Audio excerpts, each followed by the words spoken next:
Today, I'm going to be doing an unboxing of the Kwilt 3 cloud storage device. I'm really excited to test this thing out. Let's get to it.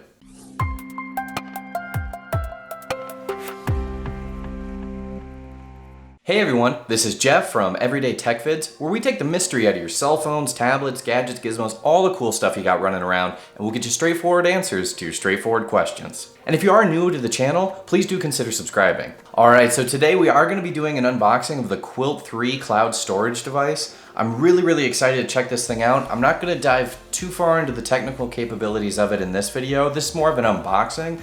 Show you all what it comes with, what accessory it has to get you up and rocking. So very briefly, I mean, the Kwilt 3 is sort of what you'd consider an alternative, is what they call it, to cloud storage. It's just a way of accessing your personal, photos or videos or things you need from anywhere. And the way you do that is by using the Kwilt in order to hook up to a hard drive or something else at your home, and then from there, or another location if you want to hook it up elsewhere, from that location, while the Kwilt is plugged into the web, you can access that hard drive from anywhere. So that's actually a really cool thing to be able to do, because essentially you have your own private cloud storage. But again, today I'm not going to dive too far into all that stuff. I really wanted to get into just the nitty-gritty of what it comes with.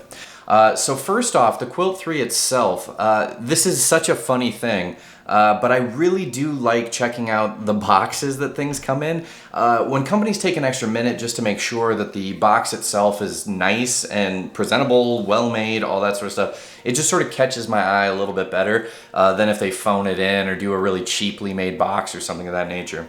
So when first opening this, that's actually something I did notice. This is a really well-made and constructed box. So once you get past me geeking out about the box itself, they did include a manual for it and a quick start guide. Always handy to get you rolling so you can get the basics of how you can get your media going through this and to your devices.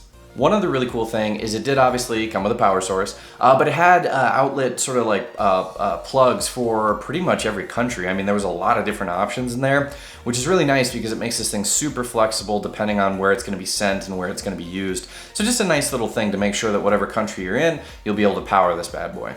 A couple of the other accessories that it came with, it did come with an Ethernet cable, which is always great. I mean, it actually came with a flat one too, which I really like those because they don't bind as badly. They're, really easy to get and tuck into areas. So that's kind of a cool little thing they included.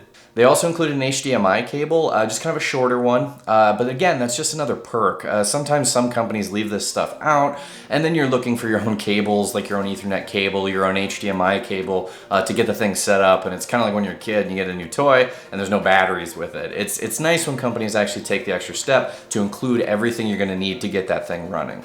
So one other thing they did include is a 16 gigabyte flash drive. And this again goes back to the thing of just including everything you need. It's really nice that they included some memory.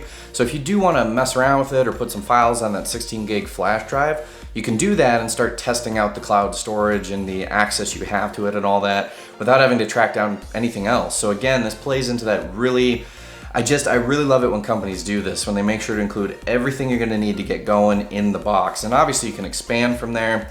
16 gigs might not be enough for most people to hold their storage, but again, it'll just get you up and running, and that's such a great thing that Kwilt did in order to make sure that you can be running right away and you don't need any extra accessories or anything else to get this bad boy going. Now we get to the device itself. The Kwilt 3 is really cool looking. I mean, it's got a great sleek form factor to it. It really resembles an Apple TV to me. It's got that same sort of size, it's matte black, it's really sharp looking. The first thing I'm noticing too is that there's a lot of, and I did read about this, but there are a lot of different options for plugging in devices on this thing. USB actually 1, 2, and 3. There's an SD card reader. There's a 4th USB spot. I mean, it's really cool that they've included this many. It really gives you flexibility on what you want to be able to plug in and access from different places. Overall, I mean, it is a plastic build, so do be aware of that. I mean, it's not going to be quite as strong as something metal or maybe even a heavier duty plastic. But we'll see how this thing stands up. I will be making a video where I actually review the device and I hook it in and all that sort of stuff and kind of let everyone know how it's working. But for now, I just wanted to give you an unboxing so you can kind of see what it's coming with. If you do have any questions about the Kwilt 3 device, make sure to leave them in the comments below. I will also leave a link in the description box so you can find a link there to their site so you can check everything out there. My question of the day today is, what would you use the Kwilt 3 mostly for? I mean, do you want to be able to offload photos onto the Kwilt 3 and onto your drives? Are you looking to retrieve stuff from there? Is it about videos? What's got you thinking about picking up the Kwilt 3? Thanks for watching this video, and again, please do stay tuned as I will be making a full review of this and letting you know what I think.